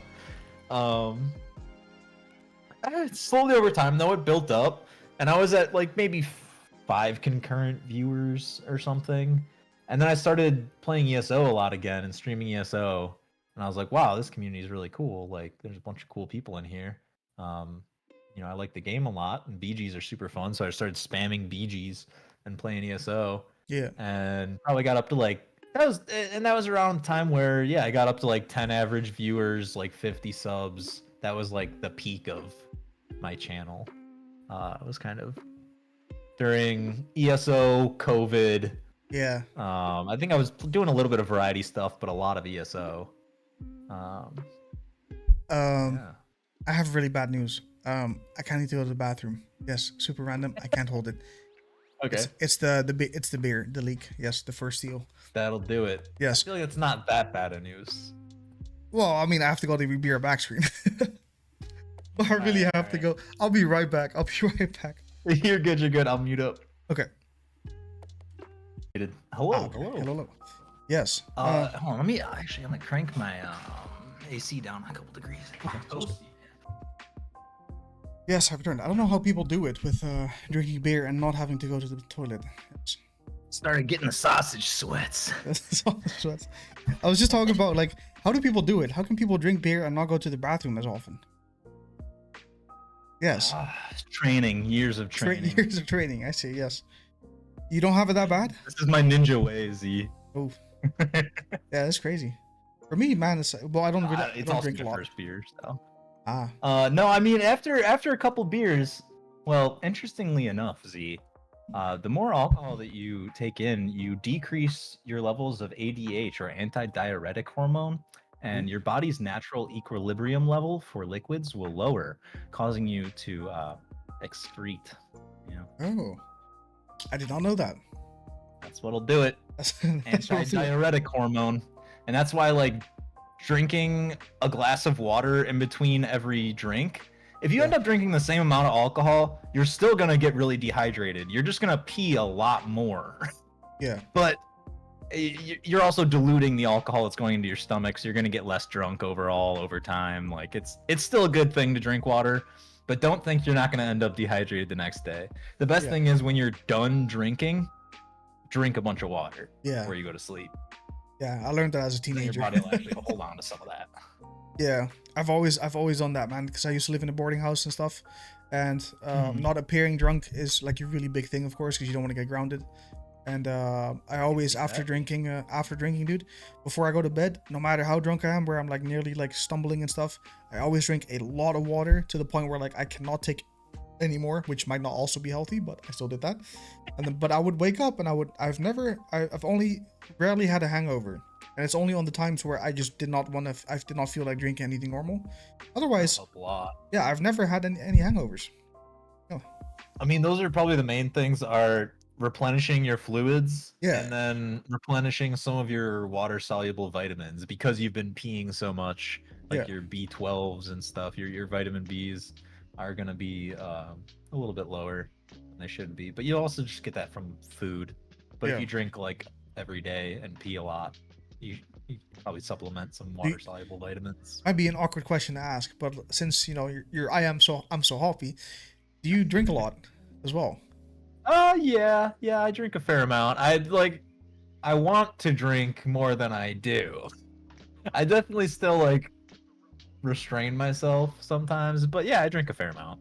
Okay, I see. Yeah, I was just wondering because someone that's called I'm so happy, you know, like it's also a bit different because you have an interest in beer and you're not just like, oh, I just want to drink every day and like an actual alcoholic, but you have a passion for it and like an interest for it. So I was wondering, like, okay, but how much do you actually drink then?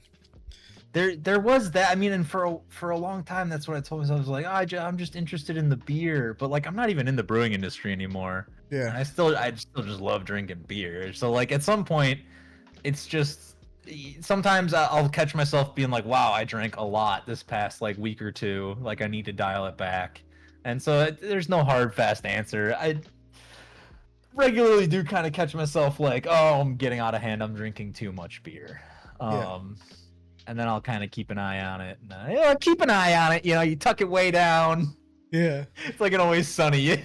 You bottle that up. You bottle that up. Yeah, and then you drink from that bottle. No, I don't know.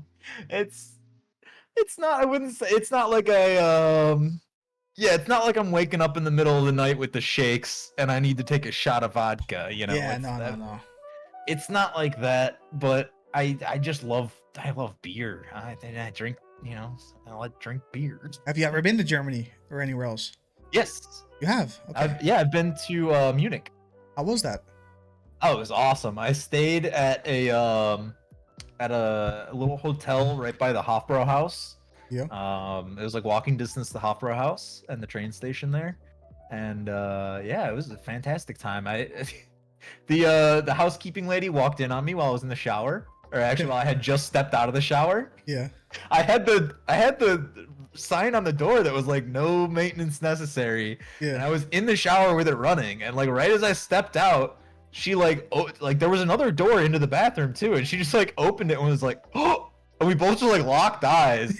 And then she just like laughed and walked away. Yeah. I was like, this was not, you know, some people fantasize about something like this, but this is not how it goes. Yeah. That's crazy.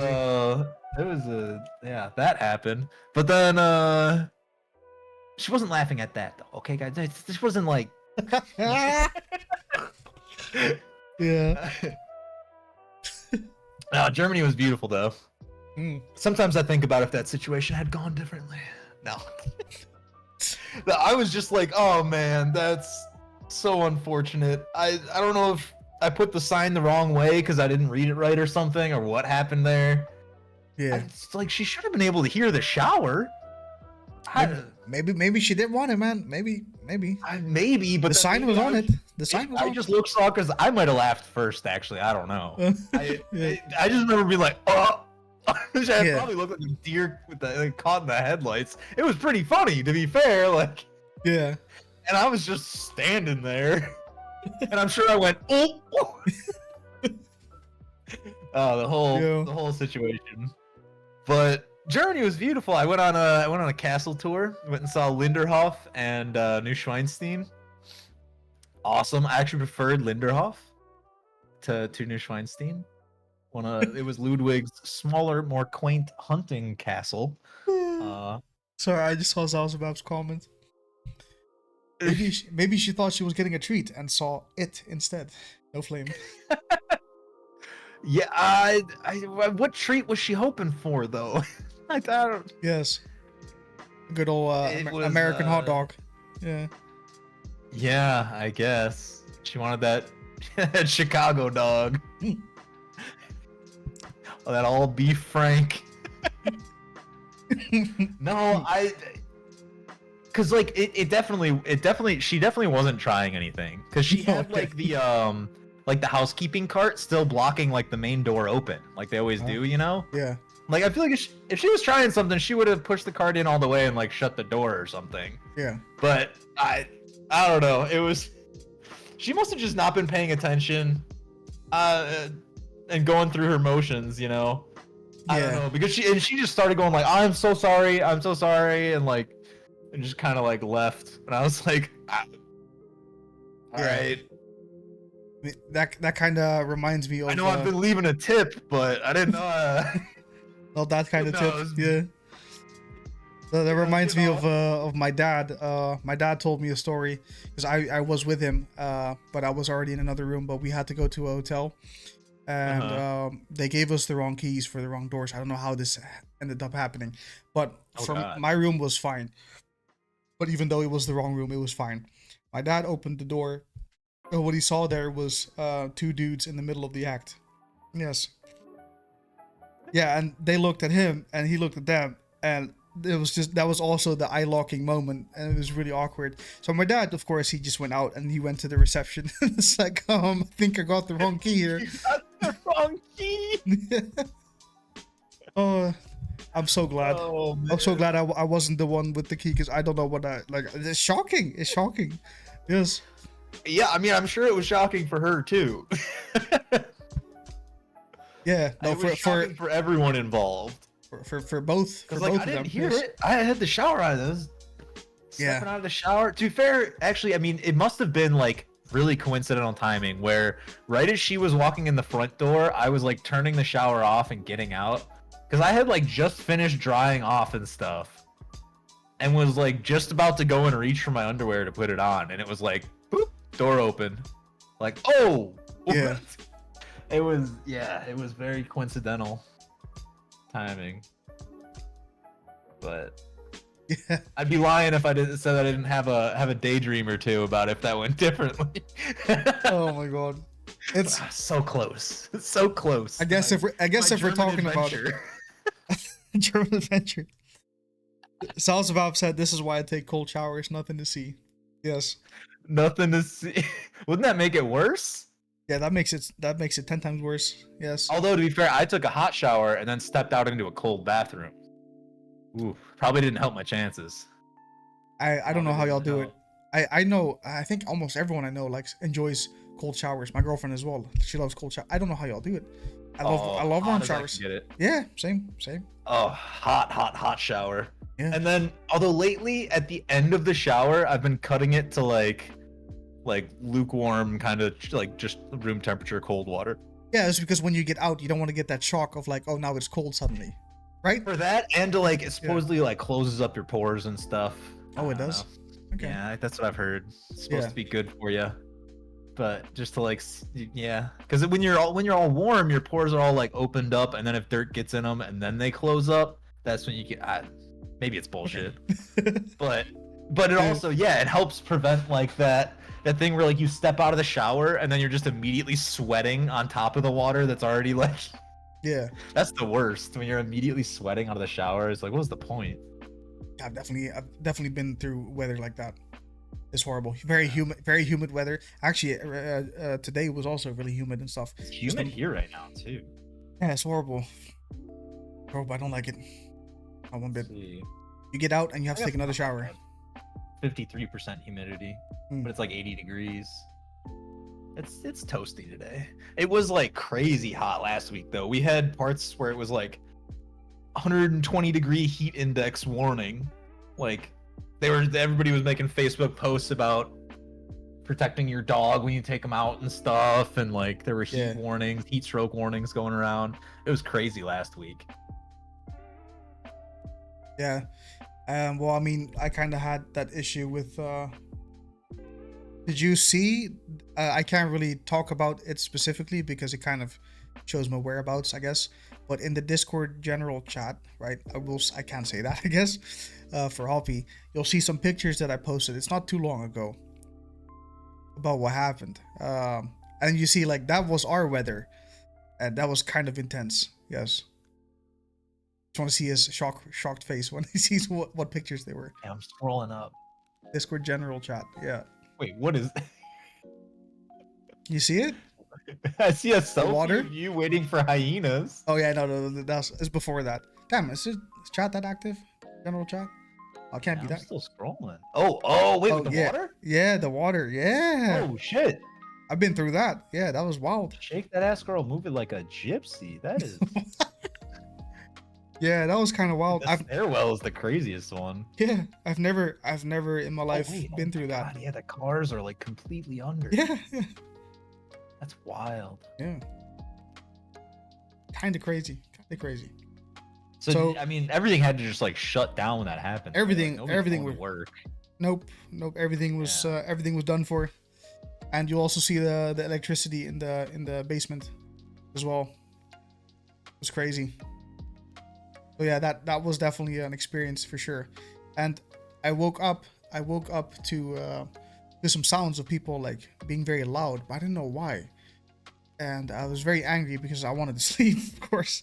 So I was really close to just yelling out of the window. So I go up to the window, I'm checking, I'm like, whoa, there's a lot of water everywhere. But Oh yeah. my gosh. That's the first time I've ever been through that. That was quite the adventure. I mean, it's not often that you go the.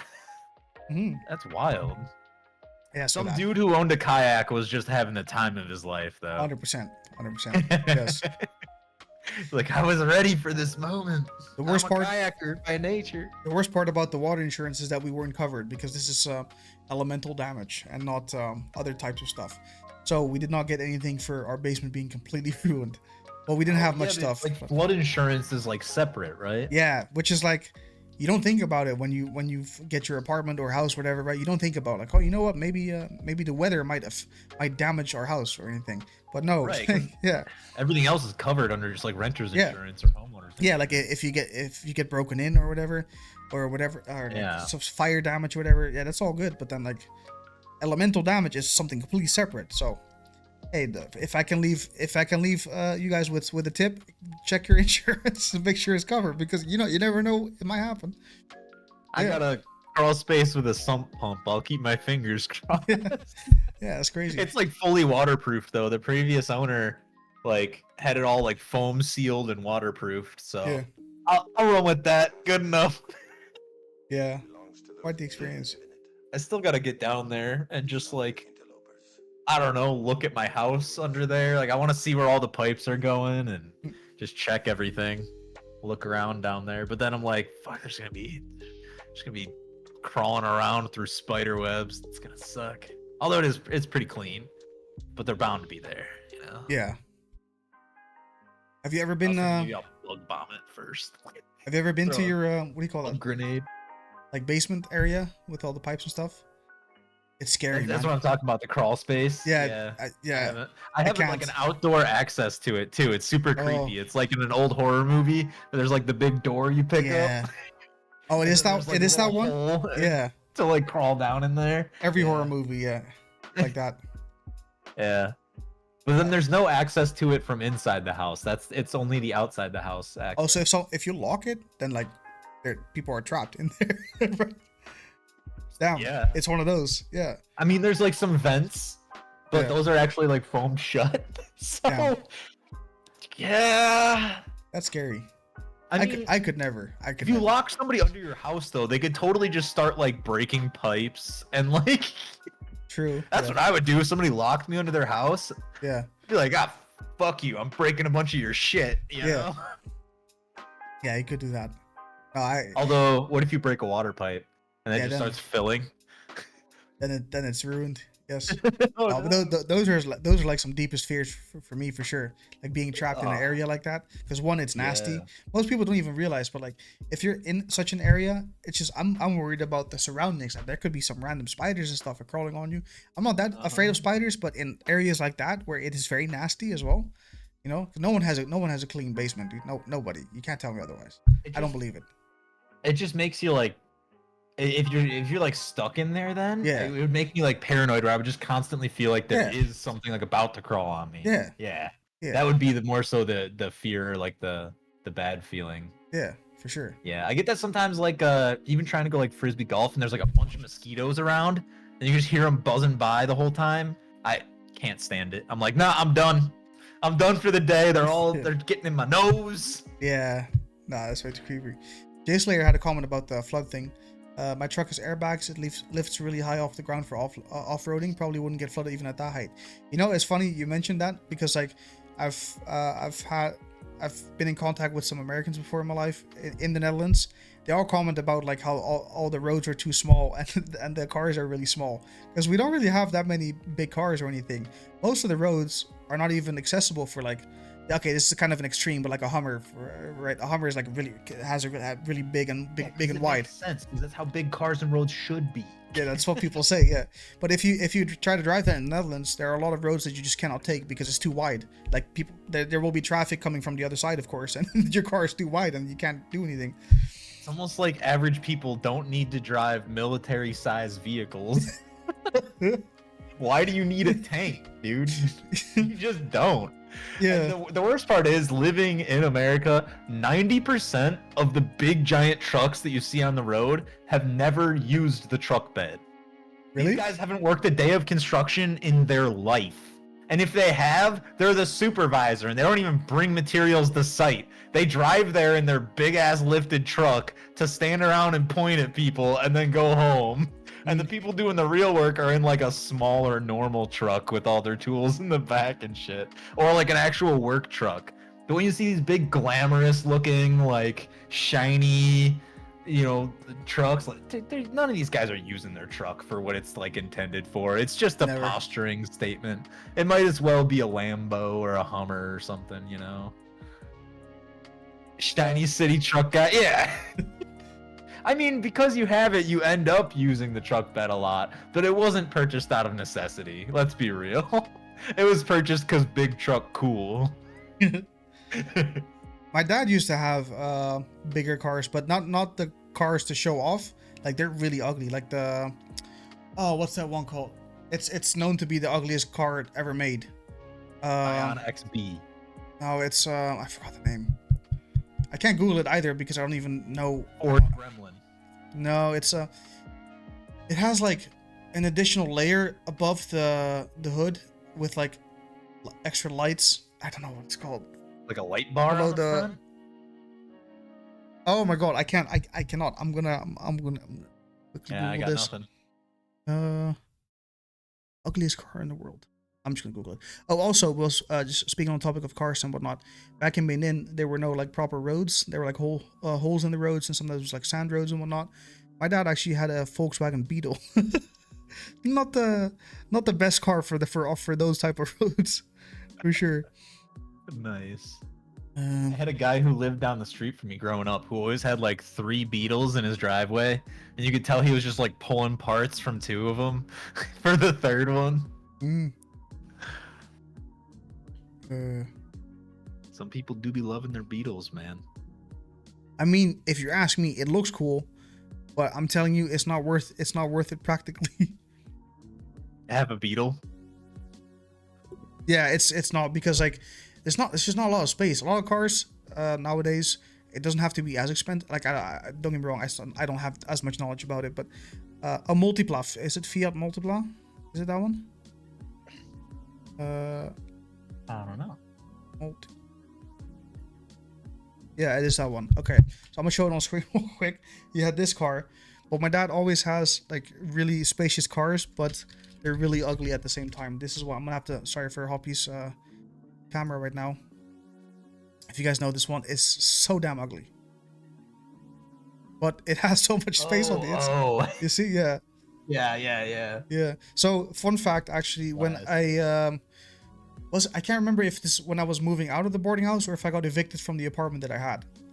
But my whole moving was done in one trip with this car. There's so much space. It's crazy, man. Like you really can't tell from looking at it. Like how much is? I'm sure it's like a smaller engine tucked into the engine compartment, and then they just made it a ton of interior space. Yeah. So that's really Makes nice. A lot of sense. It just looks ugly. It looks really ugly, yeah. But yeah, so that yeah, no, All functions, zero form. that he used to be that type of guy. Yeah, now he has like a classic kind of car because he's getting older, and I guess that's what you do when you get older. You want a car that looks good. But I just have a cheapo consumer car. It's like a cheapo, average, run-of-the-mill, small 4-door sedan. That's fine for me. I mean, I work from home now, so like hardly ever even need it. yeah, groceries and stuff probably, right? I get my groceries delivered. Oh, me too. Me too. Isn't that the beauty of like modern technology and So everything, great. dude? Dude, you Oh go my on god. DoorDash, half the time grocery stores have coupons now. I'm getting like 15% off my grocery order of like Yeah. $75, which Yeah. ends up paying for like the tip and delivery fee. So Yeah. it's the same price as if I went and got them myself. But I Exactly. get to sit here and keep being a degenerate. So why would I not choose that? Yeah. No, that's also for us because we live a couple floors up and all that. If we take groceries, man, we have to bring it up. And it's like, yeah, okay, I know I can do it. We even did it today, but like sometimes it's just like, dude, I don't feel like it, and you can just order groceries, and then they have to go all the floors up. There's no elevator, so Sometimes I feel like a dick though when like if I order like I've placed a grocery order before and I didn't think about it at first, but there was like 3 or 4 like cases of sparkling water. oh there. yes, I was like, oh man, that's a ton of shit to carry. Yeah. Actually, oh that's 100%. That's what we do too, dude. Because like if we do order groceries, we make sure it's a a large amount of water and all that other stuff that's just heavy and stuff that I cannot be bothered carrying upstairs because they bring it all the way up. Why not? Why not? Yeah, we do tip them. We do tip them because like yeah, it feels bad. Like for example, today or no, a couple days ago, absolutely, yeah. there was like an old man doing it, and it's like yeah, that's kind of it feels bad, man. But like if it's just a regular ass dude just working a job and all that, hey man, like that's Dude, just part of the job, right? This is so bad, but I also do that with beer sometimes. I'll have beer delivered because again, the liquor stores on DoorDash will have coupons. A liquor store with like 20% off coupon. I'm like, all right, you got me. Deal. But the other day, I had started a match. I was actually playing Paragon the Overprime. I had just started a game, and all of a sudden he got here, and I got up to go. Like it should be. Here's my ID. He takes a picture. I sign. We're done.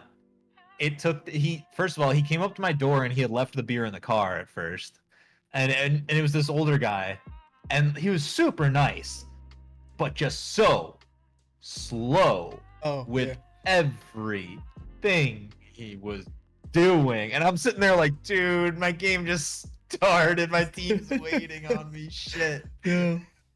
But then I'm like, I just gotta sit here. I'm just like, oh, thank you so much. Yeah, have a great night, sir. Yeah. And then like he's like, all right, well, I'll go get the beer and start shuffling out to his car. I'm like, I'm going to. Yeah. Under the guise of like, oh no, I can carry that, no problem. Fucking run. Yeah. Yeah. Oh, man. Gaming and getting food delivered is always really awkward because you're always just like, hey, you know what? I'll just open the door real quick. Yeah. And then sometimes it can be really slow and stuff. Yeah, you get that person who's like, I can't find it. Oh And my I'm like, god. Did you read the delivery instructions? Oh my god. Did you? Because it's pretty. That's not even the pretty worst one. clear-cut. Like, do you have it as well? Maybe that's a German thing that I don't know about. But in the Netherlands, I never had this issue. But sometimes when we deliver, they actually call you for no reason. They're just like, hey, I'm on the way and stuff. Like, I don't need to know that. I can see that. Like, Yeah, they would do that. Yeah, they do that shit all the time. Call it, hey, I'm 8 minutes away. yeah. All right. Okay. Call me in 8 minutes. Like, Yeah. what? What can I do with this information? What do you? Yeah. Congratulations. Like, what do you want me to do here? Yeah. I think at one point, dude. my girlfriend even had a call like that, and they went as far as, so how's your date? I'm like, what the fuck? I just want my delivery, man. This is so weird. Yeah. And then, What? How's and then- your day? yeah. They went next level at Be a one lot point. better when I get my food. That yeah, it does take a while here, but they went next level at one point where they were at the door, right? And it was just a normal food delivery, right? And normally they always have the instructions of like, hey, paid cash or did you pay online already, that kind of stuff. Uh-huh. So then man gave me the food and he asked like, did you pay already? Or do you still have to pay? I'm like, what is this question? Because like anyone would answer like I paid already. Like, what? No. Yeah. What kind of saint are you supposing I am here? Yeah, but we always pay online anyways. But like, just weird. Like, how do you not know the delivery man whether or not you should receive money or not? That's such an important question. Yes. Ay. Yeah, they're a bit special with delivery here for sure. Yeah. Yeah. Yeah. Ay. Did you ever do you know the story about Nando? Nando, like Nando, the chicken place? No, Peri Peri? Nando the delivery boy. No. Oh my god, sorry, I have to tell the story again. I have to. I absolutely have to. So this was back when my girlfriend and I were together for a short, a little bit, a couple months maybe, I think. And I ordered a KFC at the time. Well, that's a bad option, but anyway, I ordered KFC at the time, right? And the delivery boy, his name was Nando. And I saw that he was already going all over the place, right, on the tracking thing, because I always track. I want to know exactly where my food is. Nando, no, don't do it, Nando. Yes. So Nando, right, was then like, oh, I can't find it. I'm like, it's like you're literally at the back of my house. Just go around to the front because the back has a fence. So like, I can't jump over the fence or anything. Why So did you like, go to the alley? Yeah, like why would he go there? So I told him like, go to the front. I'll be waiting there, right? So I was in the front. This man drove past me. I'm like, hello, come right here. Right, he drove past me. He's like, I'm the one waving. yeah. And then he was like, I can't find it again. I'm like, you drove past me. And then he said like, oh, I'm gonna drop it off here. And he sent a picture of a bus stop, my dude. He sent a picture of my food in the bag at a bus stop, dude. What are you doing? What are you doing? Done. So I'm angry as fuck, but he already closed the order, so like I couldn't do anything anymore, right? So I'm like, oh fuck, I have to go outside now. So I'm fucking running to the bus stop. There's nothing there, of course, right? And this man went off with my food. That was Nando. That's the worst delivery I've ever had in my life. Yes. Oh my god. At a That, bus or stop? somebody watched him set it down and take a picture, and they were just like, what? Yeah. They went up and saw a receipt on there for some food, and they're like, Yeah, that's but he 100% took it with him because it doesn't make sense to drop it at a bus stop, if yeah, any no, place. that Yeah. whole. I had a grocery order one time. This is when I was in Colorado, and I was living in like an apartment complex where like there's like 8 or 9 different buildings all in one, like, a parking lot for all of them. Yeah. And then like a front office building.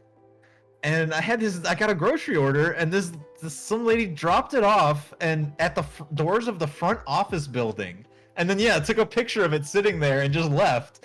And I was like, I'm like a block walk away from that. What do you do? Like, I put my exact address with my unit number on there, and they just left it at the front desk, and then just like left and never actually sent like the text to say that it was there. It just showed up online that it had been delivered. Yeah. I was like, I ended up refunding that one though, because like it was groceries, some of it frozen, and so it just sat out there for like an hour. Yeah. Well, because it was supposed to be like a 2-hour window. I was like, what the hell are you doing? You never even tried to call me. Nothing. What? Yeah. What? No. Come on. But I don't know how it is for you, but I can definitely say that whenever there was an issue with some kind of delivery that the company behind it, like Uber Eats or whatever, they usually respond nice and they give you like a coupon code or whatever, and they They refund usually you make fully. it right. Yeah, and that's really good because I would lose my mind if I didn't get what I wanted correctly, and also not get my money back or anything. Yeah, I think nobody would use the service anymore. Yeah, no one. And Yeah. just get takeout from like the restaurant itself. Yeah. Because then at least you have somebody to blame. But no, they usually make it right if something goes drastically wrong. And like, I won't do anything for anything small, but like when there's... Okay, I had another time. This was like 10:45 at night. Or like 11 at night, something like that, where places are starting to close. Yeah. And I ordered some Mexican food. I got a burrito, and I got a torta, chorizo torta, and I was having it delivered. And normal delivery, food's ready, normal amount of time. I see him pick it up, and then I see him drive away from my house and go to like a subdivision that's like a block or two away and just kind of like park in that subdivision. Yeah. And I was streaming actually. This is one of the rare streams in my last apartment that I was in Illinois. And I'm like, what? This guy's just sitting in a subdivision. Like, he must be doing another order. He must be dropping off food for somebody else. He's gonna scoot my way in just a minute. And all of a sudden, I get out of my next game and I realize it's been like 45 minutes, and the dude's still sitting in the same spot. Yeah. I'm like, what the fuck? So I called him, and they like answered. They're like, hello, and they like sound like he just fucking woke up. Jesus. I'm like, yeah. Do you know where my food's at? I can see you on the map. Like sitting still for like 40 minutes now. I'm kind of hungry. You know what's going on with my order? And they're like, oh yeah, sorry, I'll be right there. I was like, what? Okay, Yeah. thanks. At this point, it's been like an hour and 15 minutes, hour and 20 minutes since I placed my order. Yeah. They finally drive up and they all sheepishly are like, oh, here you go. Yep. And just like leave. Yeah. I'm like, all right, thanks. I go upstairs, I go inside. It's just a burrito in the bag. They ate the torta. Oh no. They sat there in their car for 40 minutes, ate my torta, Oh my took a God. nap, and then I woke them up and they drove over and gave me the burrito still. No I'm way. like, at that point, just take the whole fucking order. What are you doing? Oh my God, dude. It blew my fucking mind, dude. Yeah. That one, I filed a thing and I was like, yeah, what is this guy doing? You know, this guy clearly just like downloaded the app to go like pick up some food and eat it, and he's never gonna do another delivery again. This guy he's not working this as a job. That's He got crazy. a free meal out of it. Yeah, that's Ay, wild. ay, ay. Yeah, that can My definitely be chorizo special. torta, man. Yeah. Still mad about that. You probably also had that, right, where like you do the whole delivery thing, right, and you click whatever purchase and you purchase, right, and then the moment that someone receives the order, that they just close it, and then that's it. Like they just close it. Have you never had that? Oh, where like they like accept it and then Yeah. cancel it right away. Yeah, they like they mark it as done. I've had my orders, yeah, it was just Yeah. canceled on their end. Yeah. And I'm like, well, What like I've had what? them canceled after like 20, 30 minutes too before. I had one where the driver got to the restaurant and the restaurant was like, oh, we never got that ticket, so we're just gonna cancel the order. Damn. I was like, it's already been like 30 minutes now. Yeah. What the hell? But did you man? pay though? No, they refunded it, Oh, but okay. like Yeah.